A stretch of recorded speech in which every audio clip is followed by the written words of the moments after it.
Hi, everyone. Thanks so much for joining us for another episode of Narcotics News. As some of you may know, January is actually National Human Trafficking Awareness Month.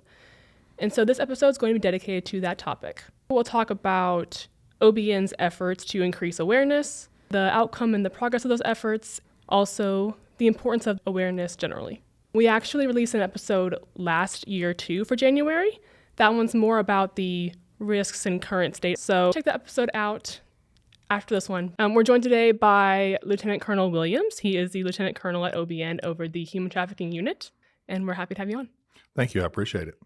So before we get started into our awareness topic, can you please define for us what human trafficking actually is and why OBN investigates it? Absolutely. I think that's going to be a very important piece of this as well. We use the statutory definitions of human trafficking. And that's going to be when someone uses force, fraud, or coercion to take advantage of a vulnerable person for either labor, which would be a labor trafficking situation, or commercial sexual situation. So it's somebody taking advantage of somebody vulnerable through force, fraud, or coercion. And an important caveat to know on the sex trafficking side of it, if somebody is engaged in commercial sex and they are under the age of 18, it is statutorily a human trafficking case, regardless of force, fraud, or coercion. Yeah, it's a very important point. Yeah. Yeah, absolutely. And why does OBN actually investigate it? Historically, OBN, in late 2011, early 2012, Darrell Weaver was the director of OBN at the time. He's now a senator in Oklahoma. We started seeing human trafficking cases meshing in to drug cases, or the drug cases leading into human trafficking cases. Legislative changes were put in place, and OBN got original jurisdiction to investigate human trafficking cases. So in late 2011, 2012, we established a human trafficking unit. I'm proud to say we're one of the few agencies in the country that maintains, and has maintained since that time, a full-time human trafficking unit. And Director Anderson is very supportive of those efforts as well. So we're still just marching on, trying to do the best we can. Yeah, absolutely. And one of the ways we're doing that, of course, is our new initiative from last year. Yes. Would you talk a little bit about that? Yes, to help increase awareness. And I love this effort. It's the You Are Not Alone campaign. It's a homegrown effort. It's agents and supervisors in our human trafficking section have collaborated with other people at OBN and tried to figure out ways to reach out. And we've used existing and built new partnerships with other non-governmental organizations, service providers. And the gist of it is to get an initiative out there that puts out information that says, okay, this is a phone number that I can call. This is a website that I can call. The direct people we'd like to reach out would be somebody that's being victimized or thinks they're being victimized by human trafficking, where we can get them, either we can go try to help and intervene in the situation, or help them connect with resources. Like some people that may be trafficked may not want to reach out directly to law enforcement. And so the You Are Not Alone campaign also has all of the contact information for the service providers where they could reach out directly to the state certified service providers to get help and bypass law enforcement if that's what they so desire. Now, don't get me wrong, we would love to be in there and be able to help hold the traffickers accountable. We take a very victim-centered approach to all of our cases. The victim's welfare to help them become a survivor is more important to us than making the criminal case, although we will try very hard to make a criminal case. But we really want that victim-centered approach. And sometimes it's the best thing for that victim is to bypass the law enforcement investigative process, and we want to support that as well. But the You Are Not Alone campaign, we have partners in industry, we have partners in education, convenience stores, schools, transportation hubs. All of those places, we're trying to get those posters out to push out the phone numbers and the website that they can reach and kind of make it a one-stop shop where they can access those resources. Yeah, you can actually go on the OBN website. I believe it's under the human trafficking tab. There's actually all the information for the other partners and information about identifying trafficking instances and that sort of thing to help with people who are looking for that information. Absolutely. Yeah. Actually, I'm currently in my graduate program at a university, and there are posters all over the place from OBN. You know, when you go to class, we had like our introductory class and like, oh, like, what do you do? Like, where do you work? And I was like, oh, you see that poster over there? I was like, I work there. Like, that's where I work. That's cool. Yeah. So they are, I'm sure it took a lot of effort to get them in some places, but they are all over the campus. So it did. And also we'll throw out there, if somebody has an organization or a good place to put those posters and they want, please reach out to us. We're distributing those free of charge. It's no cost to the partners to get that information out there. We just want the information out there where people can reach out for assistance or get that information. Yeah, that's great. And I know we actually have posters, of course, like a full flyer, and then we have stickers too, right? Or like some bathroom stickers. The bathroom stickers are a really, really neat neat addition to it. So the bathroom sticker is very innocuous. It's low key. It's a QR code.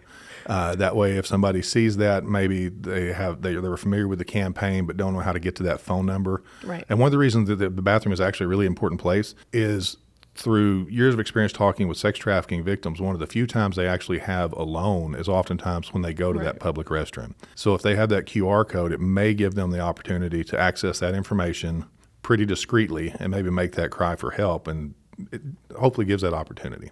Yeah, absolutely. You can get both of those from OBN. You can get stickers or posters. Absolutely. That's amazing. Yeah. And that's really cool. Like, have you seen a lot of like requests for these materials, or how has the progress been for the initiative? So we have very actively solicited partnerships to put those out there when we launched the campaign, and it's taking a life of its own to where people are requesting that material now. So it's a really good thing to see that momentum build, and we hope to keep that momentum going. That's pretty cool. What are some of the reasons why it's important for people to know what human trafficking is? So I think it's really important for people to know what human trafficking is. It sounds very, very, very cliche, but if you see something, say something. We would rather investigate something that's not human trafficking and ensure that it's not than not investigate it because somebody didn't want to call in. Human trafficking victims, unless there's a variety of different types of victims and victimologies involved in human trafficking. And I want to recognize, too, that somebody that's made it out of human trafficking, very much we want to call them a survivor and help them on that route. I use the term victim because that's a statutory term, and we are, at the end of the day, in the law enforcement side of the house. But it's really important for people in all walks of life to be able to recognize some of the things that are maybe symptomatic of being a human trafficking victim. Somebody may have contact with them in the medical service, medical field. Either a medic on an ambulance, a doctor, a nurse. Somebody may be seeking medical attention and the story just doesn't make sense. Or particularly in the sex trafficking, maybe they're being treated for some type of a communicable disease that doesn't make sense to the story on how they say they acquired it. There's all those things like that should be red flags, but if you don't know what those indicators are, we're not going to get that information, and that person may not be able to get that offer for assistance. Right. Now, it's very common, in my experience, for it to take multiple offers for assistance before somebody actually takes it.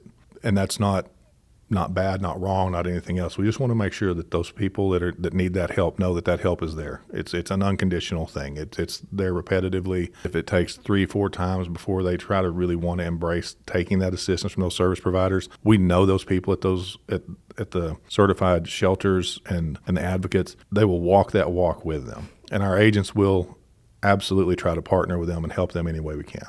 Yeah, and that's great. So, it's important in multiple areas, right? Because victims, of course, for them to have the information, and the people who might encounter the victims and other paths of life, right? So that they can also help them. So absolutely, awareness is important on a multi-dimensional plane, I suppose, right? It's not just for one person. And if somebody develops the courage and they decide to have that cry for help, they have that moment where there is an outcry of some kind. If somebody doesn't understand the dynamic to a degree, that cry for help may be missed. Right. And that's something we don't want to happen. Yeah, absolutely.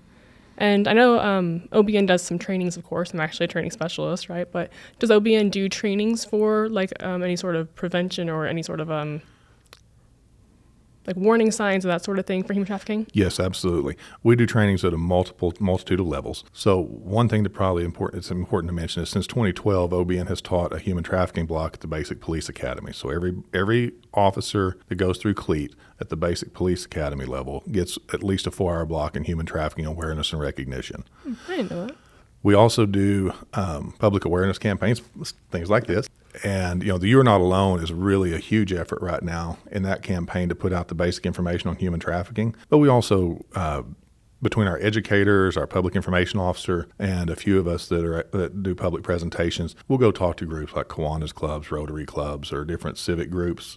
It's very common for us to discuss human trafficking and what the signs and symptoms are and kind of educate people on what we're doing. It was funny, actually. I went to I was at a wellness seminar, and they were like, oh, actually, someone from your other unit is going to be here tomorrow. And I was like, oh, that's funny. I'm like, do you know who it is? And they're like, yeah, they're in your HT unit for human trafficking unit. And I was like, oh, that's funny. So I wish I could have seen there. So we just crossed one day. Nice. But yeah, there actually is a lot of interesting overlap for wellness presentations for that sort. A lot of them do ask for both of them.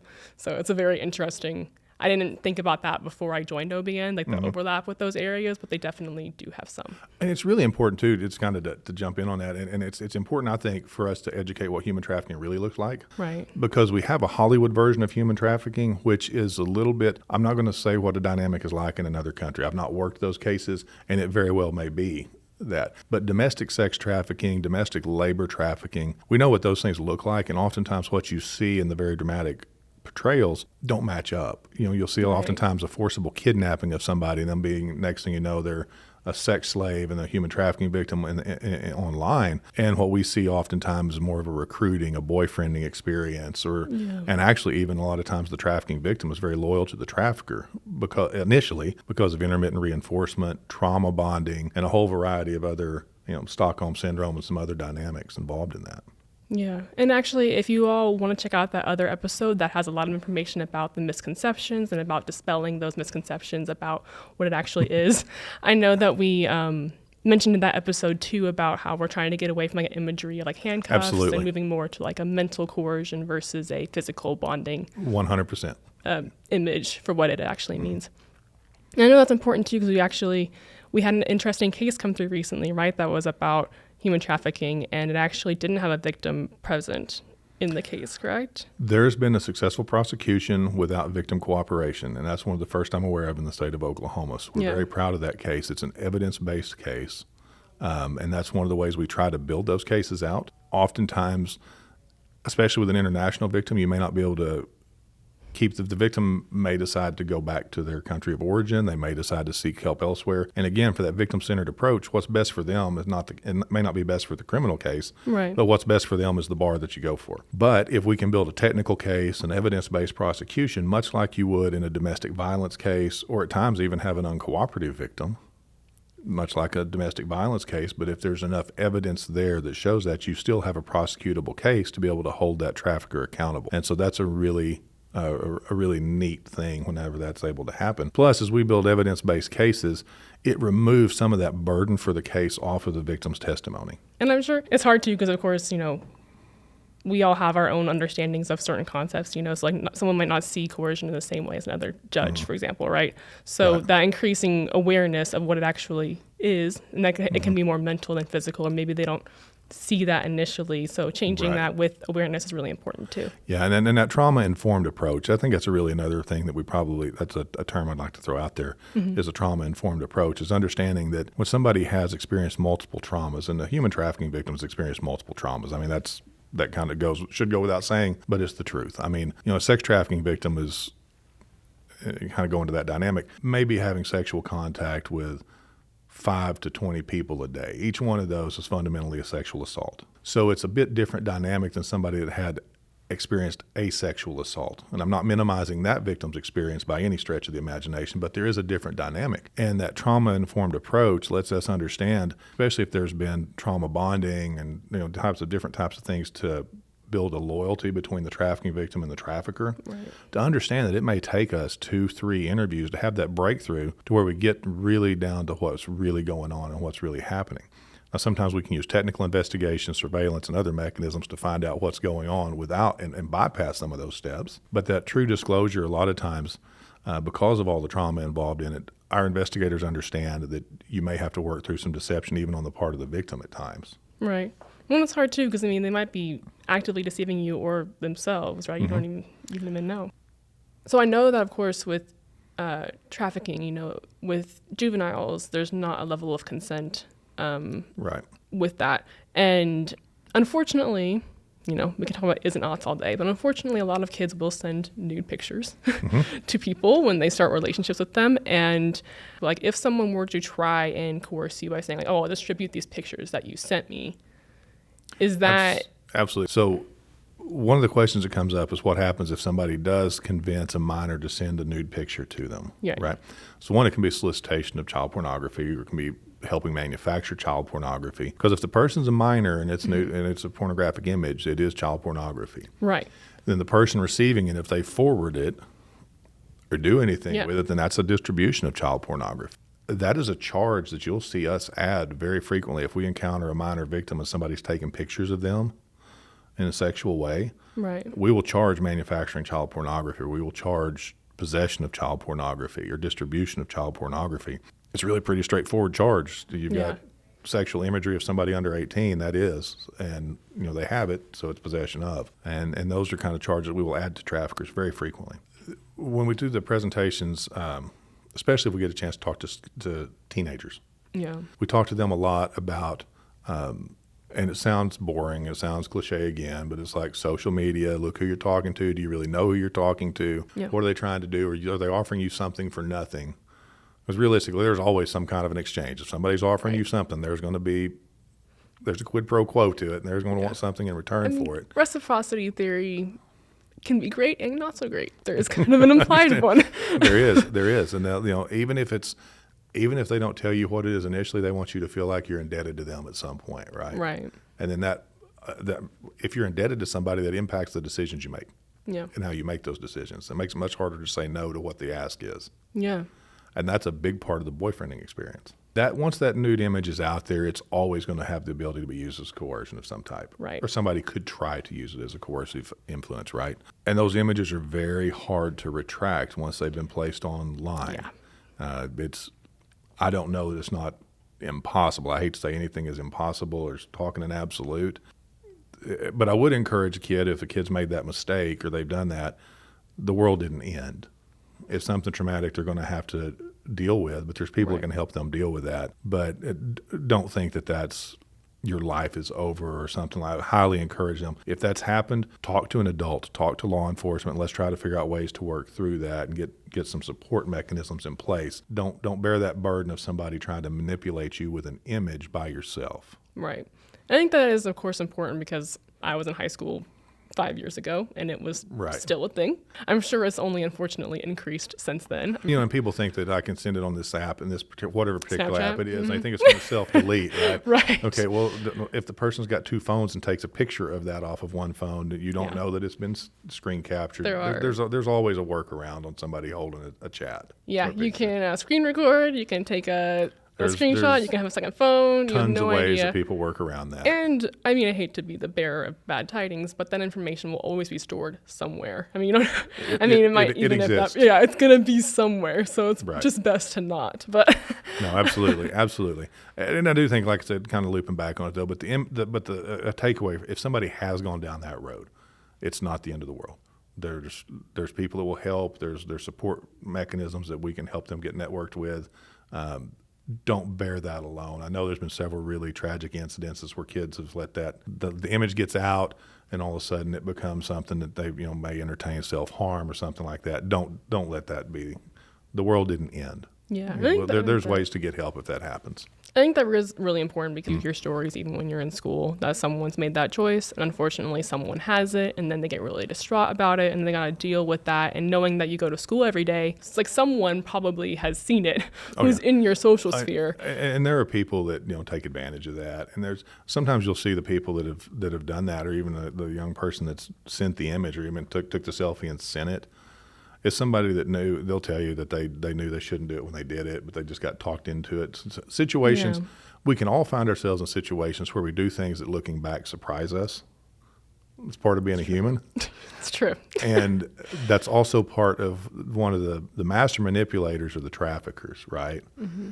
And they may not have the formal education to go behind the technique that they're using to manipulate, but they're master manipulators. Yeah. And they can convince somebody to send that imagery and make it very innocent seeming and everything else. They can take and get that imagery and do bad things with it. Right. So it's best to avoid the situation, but if you haven't and you find yourself involved in that, get help. There's ways, and if you have to reach out to us, we'll get you in contact with folks. Yeah, but that is very important and very, very good note. Just that, first of all, don't do it. But if for some reason you unfortunately, stupidly do it, right, that the world will not end and fall apart around you. People are there to help you. Don't let that become a reason that you go further down that path of being taken advantage of. Yeah, don't let somebody use that against you. Yeah.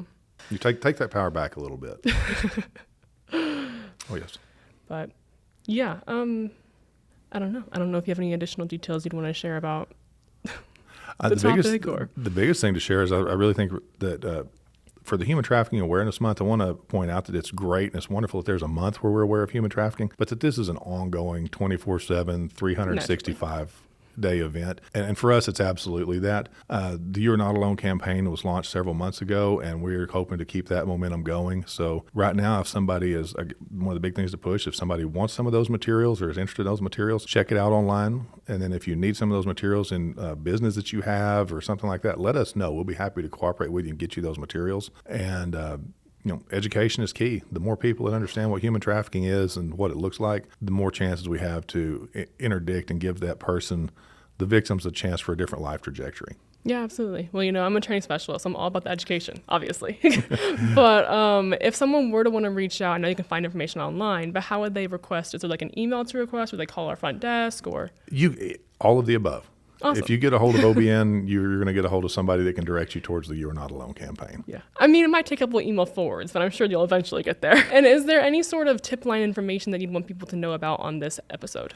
One thing on the tip line, our tip line is answered by a trained analyst 24/7, 365. So you're going to be talking to somebody that understands some of the dynamic of human trafficking, and they're going to ask you some questions. If you don't know the answer to a question, that's fine. But we want to get as much information as we possibly can.